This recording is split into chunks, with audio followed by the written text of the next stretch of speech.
नमस्कार, सुमन्स किचनमध्ये आपलं स्वागत आहे। आज आपण पाणीपुरीसाठी लागणारी चिंचगुळाची चटपटीत चटणी कशी बनवायची ते पाहणार आहोत। रेसिपीला सुरुवात करण्याआधी तुम्हाला एक निवेदन आहे, अजूनपर्यंत तुम्ही माझ्या चॅनलला सबस्क्राईब केलं नसेल तर सबस्क्राईब जरूर करा आणि हो, रेसिपी आवडली तर एक लाईक नक्की करा। चला तर मग रेसिपीला सुरुवात करूया। तर इथे मी 1 वाटी चिंच घेतलेली आहे, त्याचे चिंचोके काढून टाकलेले, त्यानंतर शिरा काढलेल्या आणि टरफलं काढून टाकलेली आहे। त्यानंतर इथे घेतलेली आहे अर्धी वाटी ओली खजूर, ओली खजूरच्या बिया काढलेल्या आणि देठाचा भाग काढून टाकलेला आहे। आता हे आपल्याला गरम पाण्यामध्ये भिजत घालायचं आहे। आता इथे मी मोठा बाउल घेतलेला आहे आणि त्यामध्ये आपल्याला चिंच घालून घ्यायची आहे। त्यानंतर घालायचे आहे आपल्याला इथे खजूर आणि पाण्याचं सुद्धा प्रमाण आहे बरं का। आता 1.5 वाटीसाठी आपल्याला 1.5 ग्लास इथे गरम पाणी घालायचं आहे। आता हे चांगलं आपल्याला बुडवायचं आणि यावरती आपल्याला झाकण ठेवायचं आहे।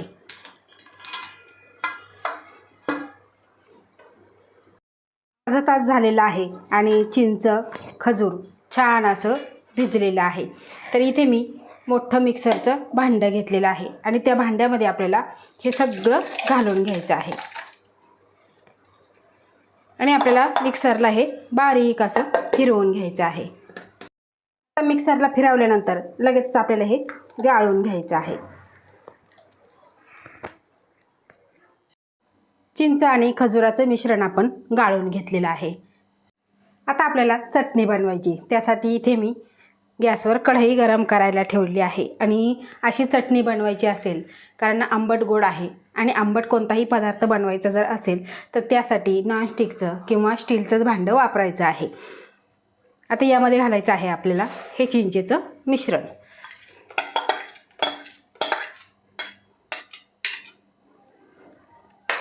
आता हे मिश्रण आपल्याला सतत हलवत मोठ्या गॅसवर एक मोठी उकळी काढून घ्यायची आहे।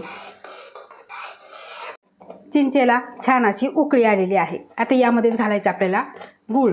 तर इथे मी बरोबर 1.5 वाटी गूळ घेतलेला आहे, कारण 1.5 वाटीच आपली चिंच आणि खजूर होती, त्यासाठी इथे 1.5 वाटी बरोबर गूळ घ्यायचा आहे आणि गूळ आपल्याला सगळा हा विरघळून घ्यायचा आहे। किसून घेतला चालेल आणि तुकडे तुकडे करून घेतले तरीही चालतील, पण यामध्ये आपल्याला सतत हलवत मिक्स करून घ्यायचं आहे आणि मोठी उकळी काढायची आहे, कारण आपण गूळ घातल्यामुळं आणि पटकन असा तो वितळतो आणि वितळल्यानंतर पुन्हा हे मिश्रण पातळ होतं।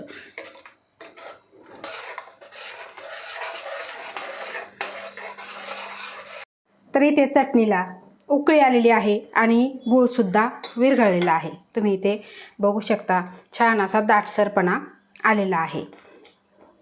आता यामध्ये आपल्याला काही मसाले घालायचे आहेत। जेव्हा आपण पाणीपुरी खायला जातो त्यावेळेस ती चटणी एकदम चटपटीत लागते आणि तशी आपण घरी बनवतो पण आपली होत नाही। तर आज तीच मी तुम्हाला एक छान अशी ट्रिक सांगणार आहे की त्या ट्रिकनीच तुमची चटणीसुद्धा अगदी हॉटेलसारखी किंवा जिथे आपण पाणीपुरी खातो त्या भैयांच्या चटणीसारखीच चटणी होणार। तर इथे बघा आपण मसाले घालणार आहे। अर्धा छोटा चमचा भाजलेले जिऱ्याची पावडर, त्यानंतर इथे मेन जे साहित्य आहे ते आहे अर्धा चमचा सुंठ पावडर, त्यामुळेच आपली चटणी एकदम चविष्ट लागते। तर इथे मी अर्धा चमचा काळं मीठ आणि पाव चमचा साधं मीठ घेतलेलं आहे आणि यातच घालायचं आहे आपल्याला इथे 1 चमचा काश्मीरी लाल तिखट, यामुळे रंग छान येतो। आता हे सगळं आपल्याला मिक्स करून घ्यायचं आहे।